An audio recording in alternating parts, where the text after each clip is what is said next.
بسم اللہ الرحمن الرحیم۔ ہمارے چینل میں آپ سب کو خوش آمدید۔ چلے آج کی کہانی شروع کرتے ہیں۔ بہن کی شادی کو 6 سال ہو گئے ہیں۔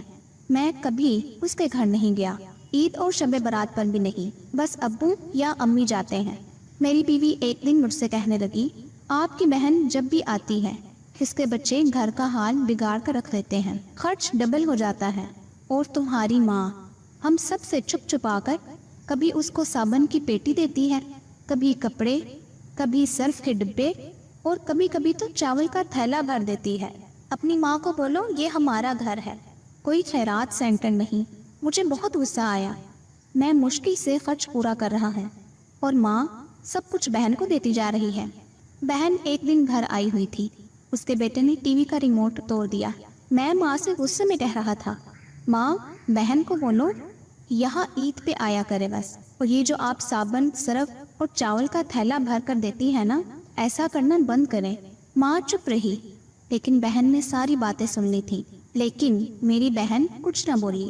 4 بج رہے تھے، اس نے اپنے بچوں کو تیار کیا اور کہنے لگی، بھائی مجھے بس سٹاپ تک چھوڑ آؤ۔ میں نے جھوٹے منہ کہا رہ لیتی کچھ دن اور، لیکن وہ مسکرائی، نہیں بھائی بچوں کی چھٹیاں ختم ہونے والی ہیں۔ پھر جب ہم دونوں بھائیوں میں زمین کا بٹوارا ہو رہا تھا تو میں نے صاف انکار کیا اور کہا کہ بھائی میں اپنی زمین سے بہن کو حصہ نہیں دوں گا۔ بہن سامنے بیٹھی تھی، وہ خاموش تھی، کچھ نہ بولی۔ ماں نے کہا بیٹی کا بھی حق بنتا ہے، لیکن میں نے گالی دے کر کہا کچھ بھی ہو جائے میں بہن کو حصہ نہیں دوں گا۔ میری بیوی بھی بہن کو برا بھلا کہنے لگی، وہ بیچاری خاموش تھی۔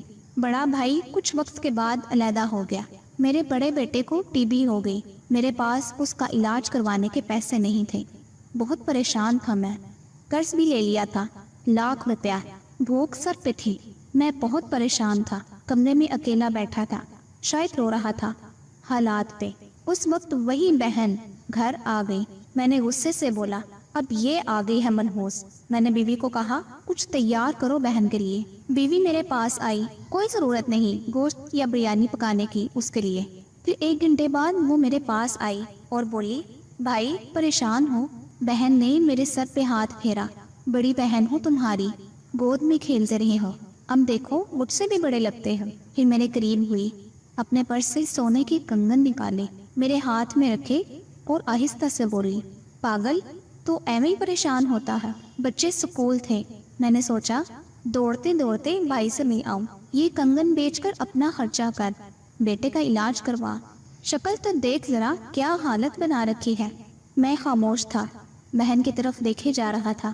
وہ آہستہ سے بولی، کسی کو نہ بتانا کنگن کے بارے میں، تم کو میری قسم ہے۔ اس نے میرے ماتھے پہ بوسہ کیا اور 1000 روپیہ مجھے دیا، جو 150 کے نوٹ تھی، شاید اس کی جمع پونجی تھی، میری جیب میں ڈال کر بولی، بچوں کو گوشت لا دینا، پریشان نہ ہوا کر۔ جلدی سے اپنا ہاتھ میرے سر پہ رکھا اور بولی، دیکھ تیرے بال بھی سفید ہو گئے۔ وہ جلدی سے جانے لگی۔ میں نے اس کے پیروں کی طرف دیکھا تو اس نے ٹوٹی ہوئی جوتی پہنی تھی، پرانا سا دوپٹہ اوڑھا ہوا تھا، جب بھی آتی تھی وہی دوپٹہ اوڑھ کر آتی۔ میں بہن کی اس محبت پر مر گیا تھا۔ ہم بھائی کتنے مطلب پرست ہوتے ہیں، بہنوں کو پل بھر میں بیگانہ کر دیتے ہیں، اور بہنیں بھائیوں کا ذرا سا دکھ برداشت نہیں کر سکتی۔ وہ ہاتھ میں کنگن پکڑے زور زور سے رو رہا تھا، اس کے ساتھ میری آنکھیں بھی نم تھیں۔ اپنے گھر میں خدا جانے کتنے دکھ سہ رہی ہوتی ہیں۔ ناظرین، کچھ لمحے بہنوں کے پاس بیٹھ کر حال پوچھ لیا کریں، شاید کہ ان کے چہرے پہ کچھ لمحوں کے لیے ایک سکون آ جائے۔